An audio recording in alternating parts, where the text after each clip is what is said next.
हारे का सहारा खाटू श्याम हमारा। यह वाक्य खाटू श्याम जी की उस महान कथा से जुड़ा है जिसका आरंभ महाभारत काल में हुआ।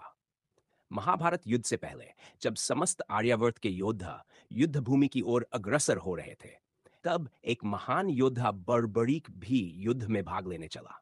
वह भीम के पुत्र घटोत्कच का पुत्र था।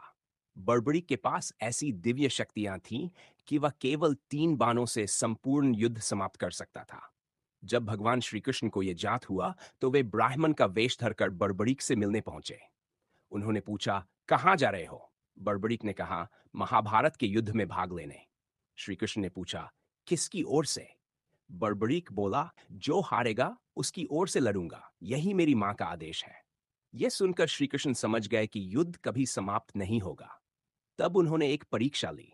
बड़बड़ीक को एक पीपल के पेड़ के सभी पत्तों को एक ही तीर से भेदने को कहा। बड़बड़ीक ने तीर चलाया और सभी पत्ते भेद दिए। श्री कृष्ण ने एक पत्ता अपने पैर के नीचे छिपा लिया था, लेकिन तीर वहां भी पहुंच गया। बड़बड़ीक ने कहा, यदि पत्ता नहीं हटाया तो मेरा तीर आपके पैर को भी भेद देगा। तब श्री कृष्ण ने अपना असली रूप प्रकट किया और कहा, यदि तुम मुझे गुरु मानते हो तो मुझे गुरु दक्षिणा दो। बड़बड़ीक ने सहर्ष कहा, जो आज्ञा हो प्रभु। श्री कृष्ण बोले, मुझे तुम्हारा शीश चाहिए।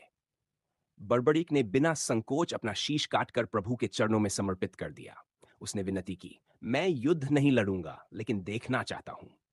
श्री कृष्ण ने उसे वरदान दिया कि वह ऊंचे स्थान से पूरा युद्ध देखेगा। जब युद्ध समाप्त हुआ और पांडव आपस में विजय का श्रेय लेने लगे, तो श्री कृष्ण ने कहा, जिसने पूरा युद्ध देखा वही बताएगा। चलो बड़बड़ीक से पूछते हैं। बड़बड़ीक ने उत्तर दिया, मैंने पूरे युद्ध में केवल श्री कृष्ण का सुदर्शन चक्र चलता देखा। असली विजेता केवल श्री कृष्ण है। पांडव स्तब्ध रह गए और श्री कृष्ण के चरणों में झुक गए। तब श्री कृष्ण ने बड़बड़ीक को वरदान दिया, कलयुग में लोग तुम्हें हारे का सहारा खाटू श्याम कहकर पुकारेंगे। जब भी कोई हारता है, दुखी होता है, टूट जाता है, तुम उसका सहारा बनोगे। इसलिए आज भी भक्त भाव से पुकारते हैं, हारे का सहारा खाटू श्याम हमारा।